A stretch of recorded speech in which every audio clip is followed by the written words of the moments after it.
One of the hardest things about leadership is you can't see yourself the way others experience you. One of my clients was frustrated with her team's lack of ownership. She felt like they weren't stepping up. But as we talked it through during our coaching session, something else became clear. She was stepping in too quickly.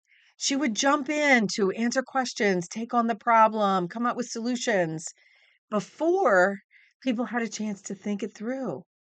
Taking ownership, she took ownership of problems that weren't really hers to carry. She couldn't see it at first, but her team could. And that's how blind spots work. They're invisible to you, but they're visible to everybody else.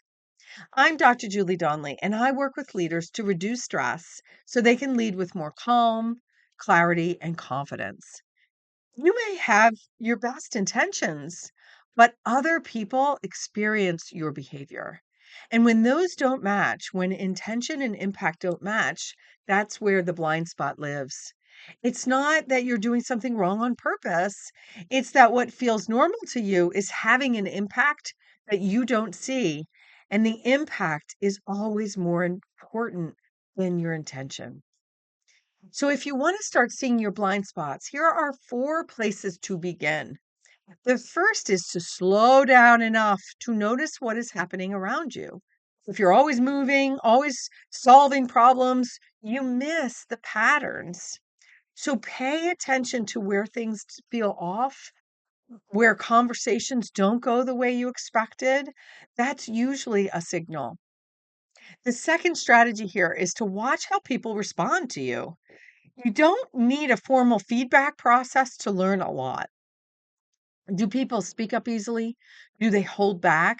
Do they bring things to you early? Or do they wait until like the problem blows up? People all are always responding to you, and that response tells you something. The third strategy here is to ask for feedback in a way that makes it easier to answer. Most people won't tell you directly unless you make it safe. So instead of asking, do you have any feedback for me? Which is so general, people don't know how to answer it. Try asking something like, what's one thing that I could do differently that would help you or that would make a difference? You're asking for that one thing, and that question can be easier for people to answer. And then once you ask the question, just be quiet. Give them space to answer. Ask a follow-up question. If regardless of their answer, ask something else. What would you like to see me start doing? What would you like to wish were different? The fourth strategy is when you hear something, stay with it. So even if it doesn't feel accurate, ask, even if your instinct is to explain it away, just ask another question to learn more. Tell me more about that. What does that mean to you? What would be the impact of that? Or what is the impact of that?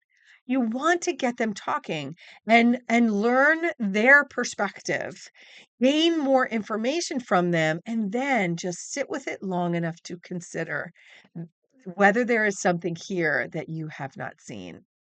You don't need to an entire overhaul of who you are as a leader. But when you start to see what you couldn't see before, well, then you lead differently. So take a moment to reflect. What might be obvious about you to others that you aren't fully seeing?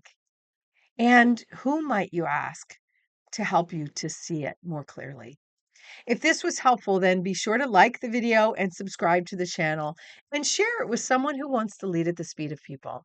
I'm Dr. Julie Donley. Till next time, be leading.